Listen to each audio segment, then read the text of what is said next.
So that brings up a really interesting point. So for our example, Ross, who wants dentists as clients, he had the business to business play of going after traffic on, let's say, the association websites. But we're running a second campaign for him that said, let's get what I'm about to show you, what step 3 is. Let's get 100 websites of dental offices, high-end dental clinics that you would want the owner, the dentist, as your client. And let's target not their website traffic, because I don't want their dental patients. I'm going to show you how to target the dentists who own the clinic themselves. So that is a perfect segue to secret number 3, which is blue ocean retargeting. So again, so I'm going to show you an actual example. So this is Quality Auto Sales and Service in Westchester, Illinois. They want to get people in this particular campaign, they want to get people in for servicing their car. And they want to make irresistible offers to people to get them in to service their car, because they know if you come in 3 times in a year, you won't go anywhere else. And you're a lot more likely to buy your next car from the place that you took your car to get worked on 3 times. This number, the 3, for some reason, is a magic number. I've read a ton of studies, including one that made me want to buy a dry cleaner. I wanted to buy a dry cleaning business, because if you could get someone in to do their dry cleaning 3 times in 60 days, they would completely switch to you and they would never go anywhere else for a long time. So Dan Kennedy told me the story about how back in his early days, he had a dry cleaner where he made offer number 1 was bring in everything you can carry in 2 hands and we'll clean it for like $5 total. Right? So you could bring in this giant pile that should be $50 of dry cleaning and we'll do it for $5. And then the second offer was everything in a bag or something. And then the third offer was 50% off our normal prices. And then 4th offer, now they were on, we'll pick your stuff up every week at a regular price, because it builds a habit. So in this case, their lead magnet. So your lead magnet, if you have a service or a product, technically could be an offer. You'll see that it's a service, but their lead magnet offer is 60% off your first oil change, which is a large discount. They're doing it as a loss leader. They know they may actually lose money on it or barely break even, but they want to get the person to come in, because once they get them in, they're going to market them to come back 5,000 miles later, 5,000 miles later. And after 3 oil changes, they're not going anywhere else. And it raises the possibility. It significantly raises the odds that they will buy their next car from the place that did the oil change 3 times. Now, if you're just like Jiffy Lube, it won't work because they don't sell cars, right? You can get them to come back for your oil change forever until somebody makes an even better offer. But because they also are a car dealership, they are competing in a blue ocean, because the bloody red ocean is, we have cars, right? Every car dealer is like, hey, we got a 19,995, right? Billy Fusillo is busy yelling on the commercial.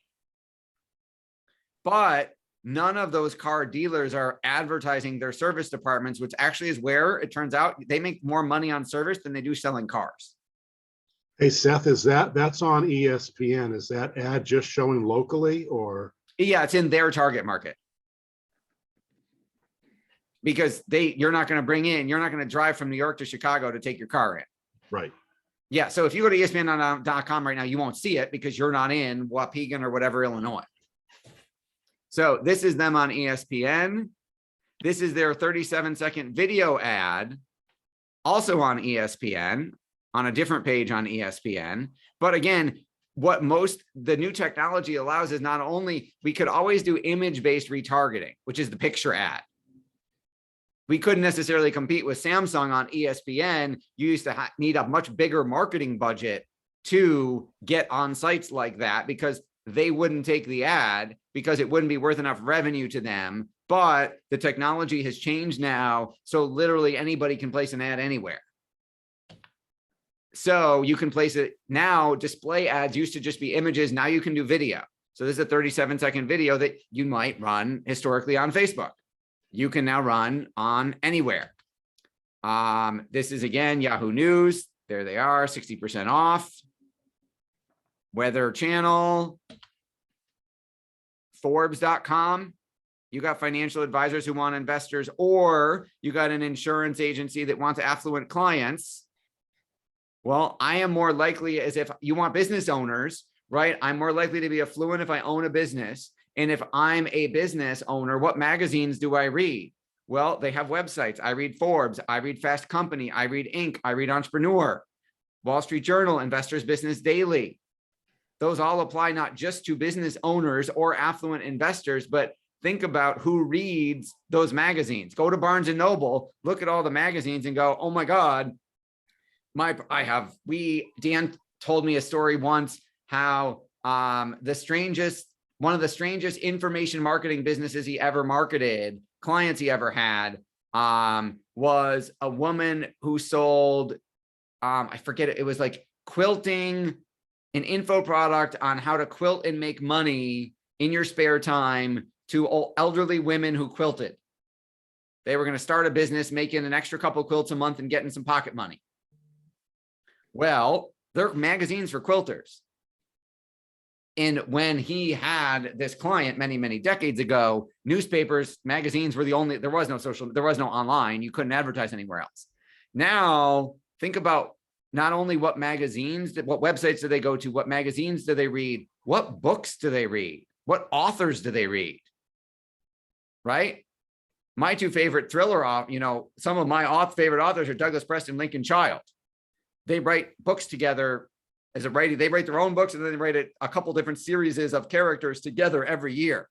I go to their website because they tell me when the next book is coming out. They tell me how to go download the first chapter. They tell me, they do little webinars and talk about the characters and how the writing process. And I'm not the only one who's obsessed with them. Now, this is what it looks like on a phone. So you have both bigger ads and different dimensions. So this is Reddit, and there they are showing up. And then there's the smaller ad, which is again, why 8 to 10 words is probably good, because on that like small banner ad on the right, you can't fit much else. But I mean, pest control, like you could totally, none of you have a business that this wouldn't work for. This is again, the video showing up on Yahoo Sport and CNN on their cell phone. That's in the app. That's in the CNN app. That's on the Yahoo Sports app. That's not the website. That's the physical app. That's again, ESPN showing up on the sports scores. So they've got video ads playing and image ads, because a video ad wouldn't fit in the sports score page of the app.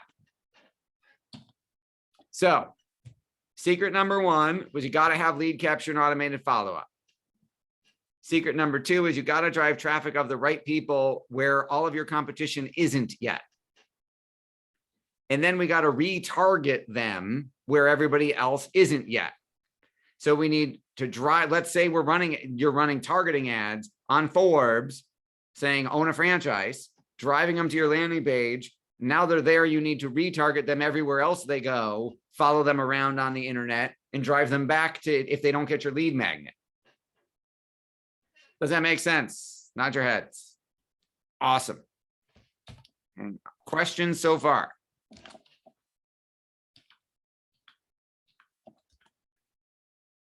No. Okay.